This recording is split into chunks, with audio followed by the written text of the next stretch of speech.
One of the executive orders Donald Trump signed on his first day in office ordered federal departments and agencies to not issue any citizenship documents to anyone born in the United States to a mother who is either illegally or temporarily in the United States unless the father was a citizen. It should surprise no one that this order stirred up controversy. Of the several lawsuits that have been filed, I've found one thing in common: an inability to read the law. So we'll discuss this next on the Constitution Study.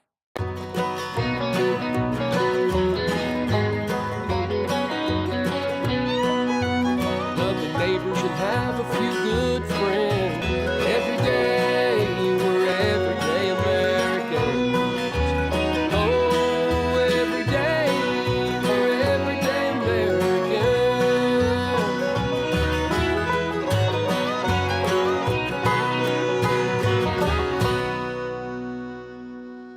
Hello there, everyday Americans. Paul Engel here with the Constitution Study, where we read and study the Constitution.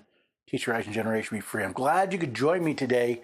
Birthright citizenship obviously has been in the news lately. It's been talked about by a lot of people, but very few seem to go to the actual law, the Constitution, or even the purpose for the language in the 14th Amendment. So that's what we're going to do today. I've got more about this. I've got the article I've written and other content on the website, but I'll talk about that at the end of the episode. For now, let's get into this question of the birthright citizenship versus the Constitution. Let's start by looking at the executive order that started these particular legal issues. Section 1 is titled Purpose, and it reads, "The privilege of United States citizenship is a priceless and profound gift. The 14th Amendment states all persons born or naturalized in the United States and subject to the jurisdiction thereof are citizens of the United States and of the state wherein they reside." That provision rightly repudiated the Supreme Court of the United States' shameful decision in Dred Scott v. Sanford, which misinterpreted the Constitution as permanently excluding people of African descent from eligibility for United States citizenship solely based on their race. Now, Donald Trump sees U.S. citizenship as a priceless and profound gift. He even quotes the 14th Amendment and its purpose. Now, as the EO points out, the 14th Amendment states, "All persons born or naturalized in the United States and subject to the jurisdiction thereof are citizens of the United States and of the state wherein they reside." And what was the purpose of this language? Well, as the EO states, it was to repudiate the Supreme Court's decision in Dred Scott v. Sanford. Reading about that, I found, in a decision that was later nullified by the 13th and 14th Amendments, the Supreme Court held that former slaves did not have standing in federal courts because they lacked U.S. citizenship even after they were freed. In other words, the Supreme Court claimed that former slaves were not citizens and therefore did not have standing to sue in federal court. In one of the complaints, states of Washington, Arizona, Illinois, and Oregon versus Trump, we find the one mistake common to every other complaint I reviewed. Birthright citizenship is enshrined in the Constitution and federal statute. The citizenship stripping order is unlawful because its limited view of birthright citizenship is contrary to the 14th Amendment's text and history, century-old Supreme Court precedent, and long-standing executive branch interpretation, as well as the Immigration and Nationality Act. Section 1 of the 14th Amendment to the Constitution states, "All persons born or naturalized in the United States and subject to the jurisdiction thereof are citizens of the United States and the state wherein they reside." This provision is known as the Citizenship Clause, and it contains no exception for children born to non-citizens or undocumented immigrants. While the complaint claims it contains no exception for children born to non-citizens or undocumented immigrants, that is exactly what the phrase "and subject to the jurisdiction thereof" means.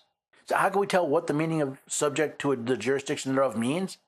Well, in this case, it's pretty easy, since the person who proposed the language told us why. See, while the language of what would become the 14th Amendment was being debated in the Senate, one Senator, Jacob Merritt Howard of Michigan, proposed an amendment to the language. This amendment, which I have offered, is simply declaratory of what I regard as a law of the land already, that every person born within the limits of the United States and subject to their jurisdiction is by virtue of natural law and national law a citizen of the United States. This will not, of course, include persons born in the United States who are foreigners, aliens who belong to families of ambassadors or foreign ministers accredited to the government of the United States, but will include every other class of persons. See, Senator Howard specifically said he proposed this phrase, "subject to the jurisdiction thereof," that it would not include foreigners, aliens, or those belonging to families, ambassadors, or foreign ministers. Which means the claim that the Citizenship Clause contains no exception for children born to non-citizens or undocumented immigrants, probably known as illegal aliens, is obviously and objectively wrong. Now, also, since the Immigration and Nationality Act duplicates the language from the 14th Amendment, the complaint is just as wrong in that regard as well. Reading from Title 8, Section 1401 of the United States Code. The following shall be nationals and citizens of the United States at birth, a person born in the United States and subject to the jurisdiction thereof. So when the court claims that birthright citizenship is enshrined in the Constitution and federal statute, that's patently false. Many of the complaints point to a 1898 Supreme Court case, United States versus Wong Kim Ark, as proof that the 14th Amendment enshrines birthright citizenship. However, a quick look at the syllabus shows something very different. A child born in the United States to parents of Chinese descent who, at the time of his birth, are subjects of the Emperor of China, but have a permanent domicile residence in the United States and are there carrying on business and are not employed in any diplomatic or official capacity under the Emperor of China, becomes, at the time of his birth, a citizen of the United States by virtue of the first clause of the 14th Amendment of the Constitution. To start, while Wong Kim Ark's parents were of Chinese descent at the time of his birth, they were permanent residents of the United States, even though they were subjects of the Emperor of China. Hold on to that thought for a moment. The fact that issue was when Wong Kim Ark returned from a temporary trip to China, he was refused entry. But why was he refused entry? Reading from the syllabus, because the said Wong Kim Ark has been at all times by reason of his race, language, color, and dress a Chinese person and now is, and for some time last past has been, a laborer by occupation. It's interesting that the reason Wong Kim Ark was denied entry into the United States was because of his looks, not his place of birth. Now the court came to an interesting decision.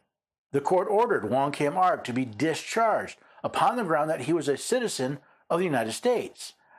But since Wong Kim Ark's parents were subjects of the Emperor of China at the time of his birth, he was not subject to the jurisdiction of the United States and therefore not eligible to be a natural-born citizen. What the court found was that because his parents had permanent resident status, they were subject to the jurisdiction of the United States, and that qualified him for citizenship. Was that following the law or the Constitution? Another case I saw referred to was Reagan v. King. And in this case, plaintiffs claimed that 2,600 full-blooded Chinese born in the United States were eligible to vote. As the case notes, it was rather unique. This case is exceptional because the sole question it presents to this court is one which has been definitively decided by the United States Supreme Court. Is a person of the Japanese race born within the United States a citizen? Again, the question before the court was a question of race, not of jurisdiction. But since the Supreme Court had already decided the Wong Kim Ark case, this court extended citizenship not only to those who were children of permanent residents, but of anyone born in the United States.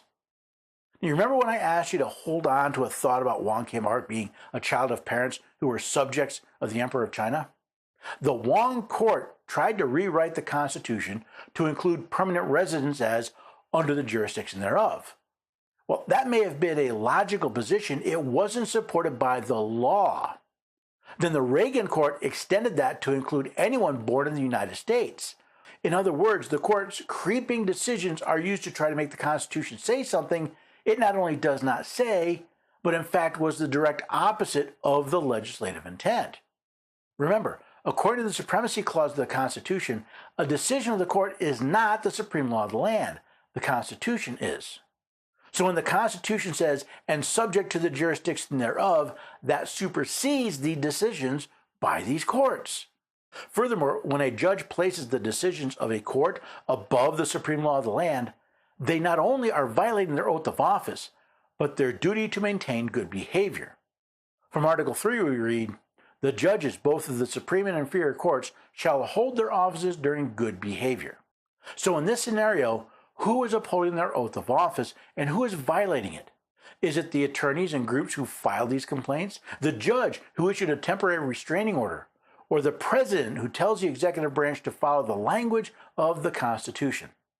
Since the Constitution is the supreme law of the land, I think we know who's actually fulfilling his oath to make sure all of the laws of the United States are faithfully executed.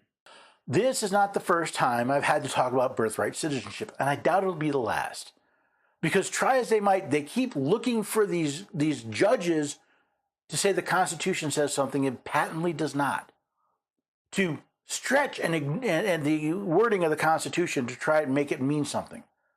Does a permanent resident who's still subject to the Emperor of China, is that someone subject to the United States? Doesn't sound like it to me.